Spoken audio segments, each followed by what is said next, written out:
Look what happened in the telecoms industry. It wasn't a choice, really. In a sense, it wasn't, although we credited Ramos for breaking up the monopoly, it was really the advent of the cell phone that allowed 50 million Filipinos to telephones.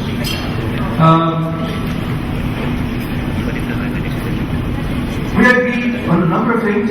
That, for example, on SIM taxes, you always wanted that, and you've done a lot of homework on it, and we agree with that.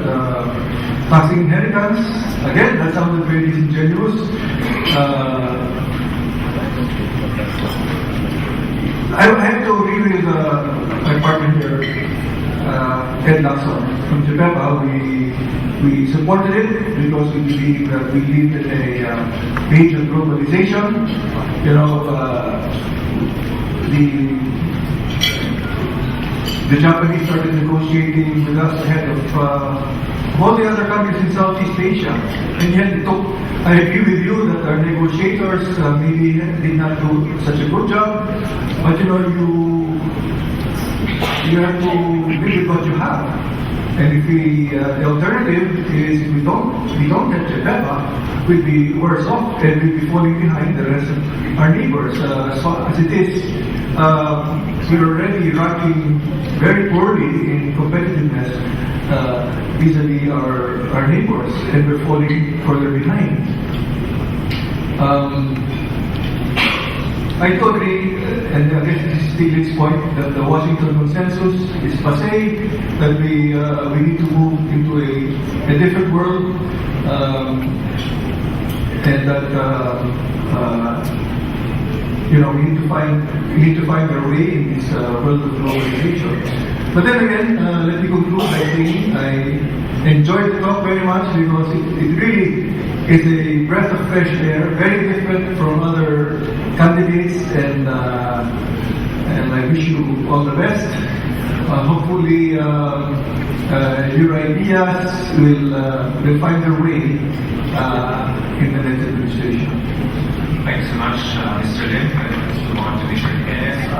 There was no specific discussion on, let's say, governance or on the bureaucracy, the civil bureaucracy, but Senator Madrigal did mention strongly the interventionist government.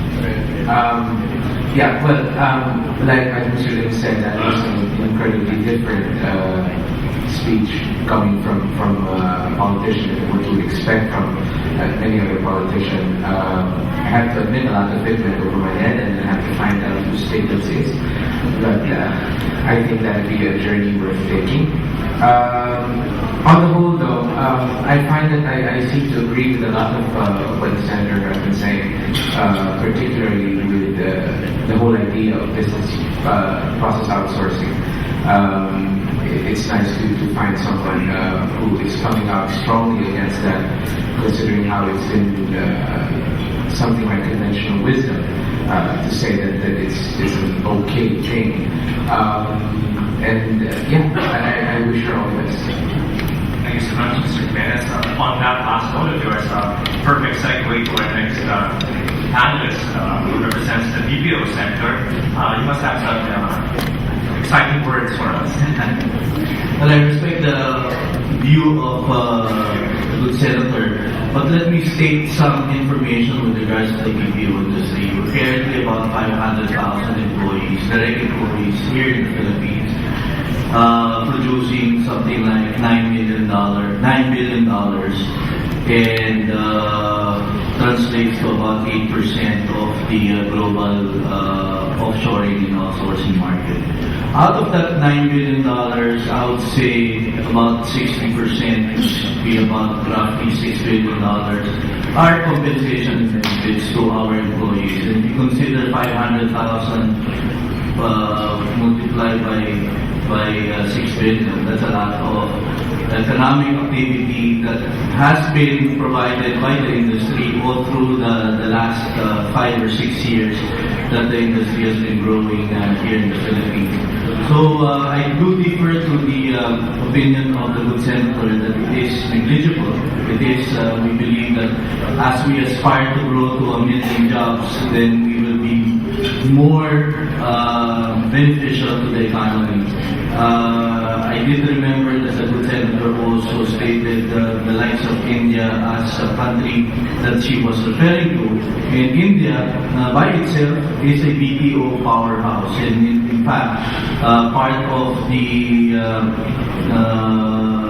economic development of India in the most recent times have been also spearheaded by the BPO industry and the IT industry. So I do believe that the industry by itself is not negligible, but is adding value to the economy of the Philippines. I just wanted to also ask the senator if there are what the other industries that she would be actually advocating in order for us to be able to, in difference to the BPO industry, what would be able to take over that particular opportunity. Thank you. Thank you very much, Mr. Danilo Reyes. Now we are giving the floor back to Senator Jamby Madrigal. I believe you have a lot of some responses to the comments of our panel of reactors. Right, Mitch. In particular, perhaps I'd like to ask Mr. Madrigal to answer the theme here, which is like, especially for those of you here who may not be as familiar with the senator's personal history, question about skepticism about your point of view, which are the populist point of view, in relation to your personal family history and past background. Thank you. That is why a great majority of my family did not support my senatorial candidacy. I'm an Abad Santos first. And my great uncle was Pedro Abad Santos, the founder of the Socialist Party of the Philippines, and my grandfather is Jose Abad Santos. I work from that point of view rather than the Madrigal point of view. And I have seen how these major conglomerates have eaten up our cement industry when the Cemex, Lafarge, Blue Circle came in. We used to own Rizal Cement since 1918, and we have owned since 1983 through the Asset Privatization Trust. We bought the Island Cement. But we were no match for the sleight of hand that the cement companies were doing. At the time, they had to be a 60-40 agreement. But before you knew it, they bought all our cement industries. That is, to me, where there should be government intervention. Our family sold out, and wealth is not being created in the Philippines by the cement companies, but outside.